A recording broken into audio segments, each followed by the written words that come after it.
It's Tuesday, August 25th, 2026, and welcome to Furniture Industry News.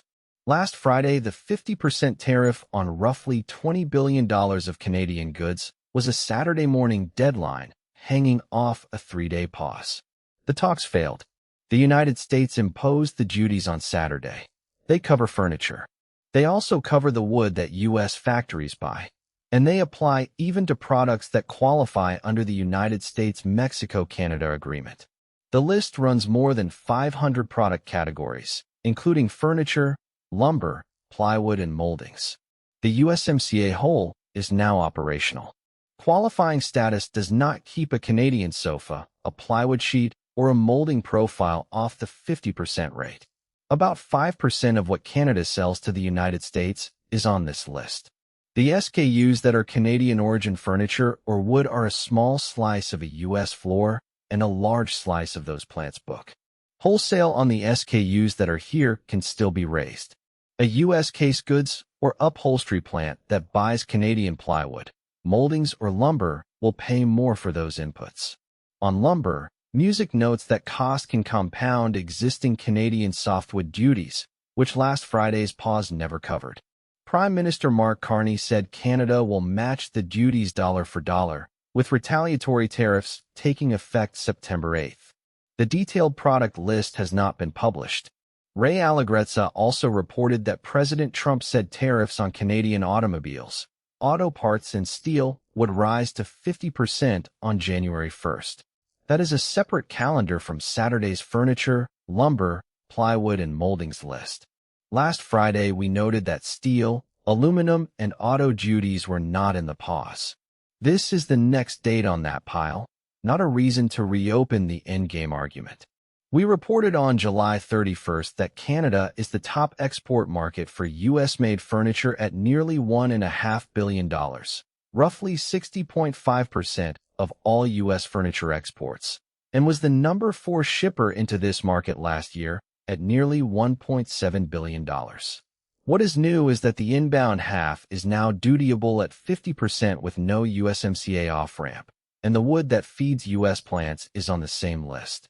A 50% duty on Canadian plywood is a cost on the American factory that buys it, before anyone reprints a sofa tag. Furniture is still deferrable. Allegrezza put a number on that weight. A $2,000 sofa that becomes a $2,400 sofa is a sofa a household can refuse. If you have Canadian origin furniture or wood in transit or on the purchase order book, Saturday already happened. The question for your broker is what is on the water or on the purchase order, and what is the entry date, because entry date governs the 50% that is live. If you sell U.S.-made furniture into Canada, September 8th is the date that matters, and Ottawa has not published the detailed product list. Now the valuation story. Last Friday, we treated declared value as a records question after Customs and Border Protection set out what has to sit inside an invoice. An import genius figure, new to our file this week, is now in the same room. It does not prove that anyone cheated. Import Genius data, cited this week by Eagle Intelligence and reported earlier by the New York Times, put the average declared value of goods in 20-foot containers from China down nearly 40% from January of 2025 to February of 2026. Other origins did not show a comparable move. An average can fall on mix, packing, or a production shift. It is a statistic. It is not a finding that anyone cheated. The live question is still the one we published on August 21st. What value is on the invoice, what is being paid outside it, and whether the file can be defended. Flexport Chief Executive Ryan Peterson, quoted in the Times, put the incentive in rate times value terms. Declare $50,000 instead of $100,000 and the duty is cut in half. Moving production, changing a factory price, or using an accepted valuation method is legal. Understating the value of the merchandise to shrink the duty is not. Aaron Womack, Vice President of Global Strategy at Utah mattress maker CVB, told the New York Times he had seen competitors declare customs values dramatically below what he considered normal, in some cases 10 to 20 times lower. That is his allegation. It names no company, and it is not a finding. Allegrezza put a price puzzle next to the statistic. Costs into the United States have been described as enormous, and it is fair to ask whether the tags have moved with them. Avoidance is on the list of possible answers. It is not the answer. The 40% figure belongs next to that record's question. Womack's mattress comment belongs next to it as an allegation, not as a verdict. Put the same narrow ask to your broker that we published last week. What value are we declaring? What are we paying the factory outside it? And can we defend the file? That is our question, not a finding of fraud. Now proximity.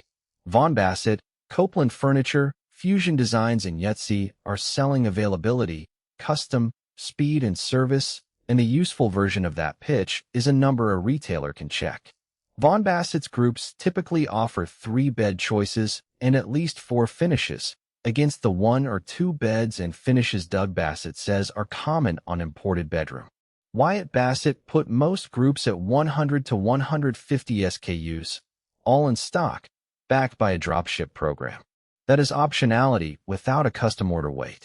Fusion Designs runs 7 wood species, more than 40 finishes and custom shapes and edges. President Marcus Bontrager put standard custom lead time at about 7 weeks, with an essentials program that stocks pieces unfinished, colors them to order, and ships in about 2.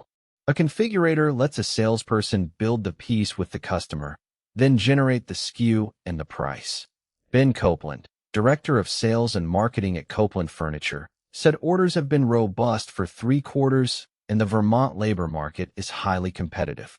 Hooser, speaking for Yetzi, did not frame the company as an Amish brand. The pitch is Amish quality, everything manufactured in Ohio, and design that produces wow pieces on a floor. The retailer questions are concrete. How many SKUs are in stock today? What is the quoted custom lead time in weeks? Is there a configurator a salesperson can use standing next to the customer? Fusion's 12 to 14-week walkaway is the number to hold a vendor to, and the 25 to 30% Bontrager put on converting 3 or 4 retail sales associates is a reminder that the bottleneck is sometimes the associate, not the plant.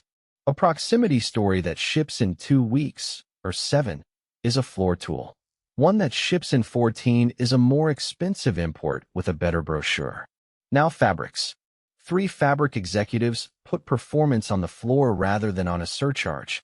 Krypton Fabric Chief Executive Lance Kazaya is putting 25 of the company's best-selling textures, patterns, and colorways into a toolkit that will run across participating furniture manufacturer brands, backed by in-store lunch and learns and sales support. Ivy Culp, President and Chief Executive of Culp Fabrics, said performance is no longer a premium feature but an expectation, and he is taking Live Smart, the company's performance brand, into High Point and interwoven alongside expanded pet-friendly, washable, and solution-dyed goods. Susan Roberts, Vice President of the Global Sunbrella business, described today's shopper as more intentional, slower to decide, and looking for confidence that the purchase will look good and perform for years. Performance that lives only in a Mills-lined sheet will not close a pet owner standing in front of a sofa. Now demand. Home Depot and Lowe's both grew second quarter sales.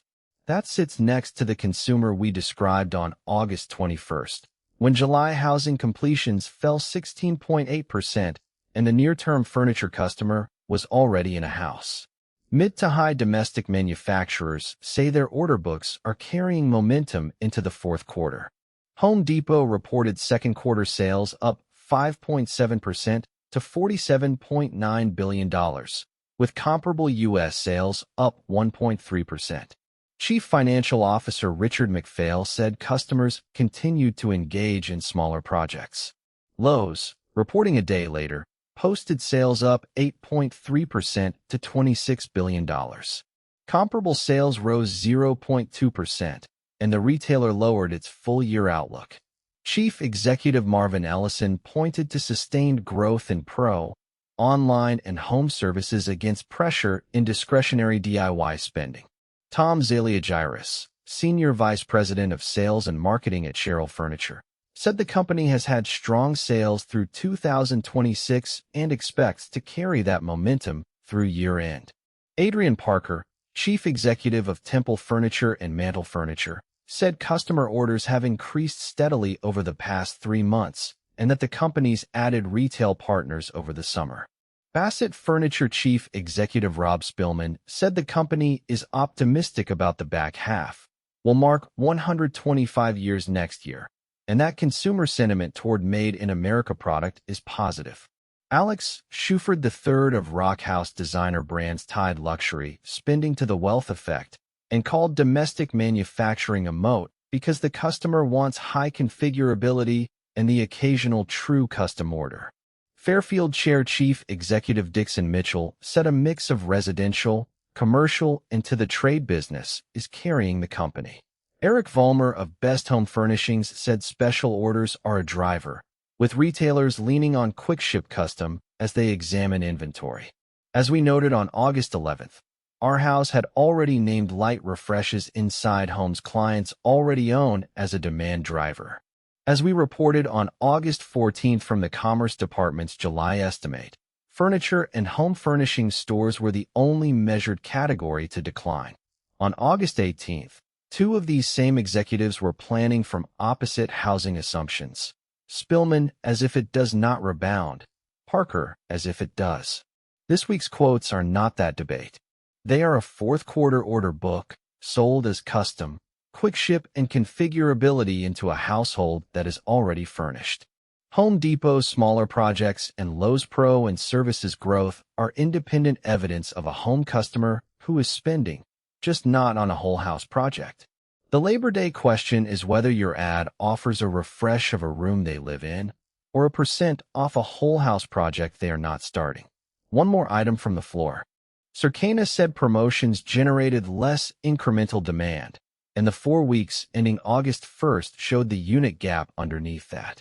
Circana's Kiera Barrett, global head of thought leadership, said consumers are increasingly doing so through prioritization rather than expansion, driven by purpose rather than promotions, and that broad discounts alone are generating less incremental demand. For those 4 weeks, year over year, non-edible consumer packaged goods dollars were down 0.9% with units off 3.6%, and discretionary general merchandise dollars decreased 4.3% with units off 3.9%. We reported on July 10th that Circana's Marshall Cohen said promotions largely shifted the timing of purchases. A Labor Day or holiday ad that is only a % off may not move a sofa. So, back where we started. The pause expired. 50% is on Canadian furniture even when it qualifies, and there is no off-ramp. Saturday already happened for Canadian origin product coming in. September 8th is the clock if you sell U.S.-made furniture into Canada. That's the briefing. If this was useful, please subscribe so you don't miss the next one.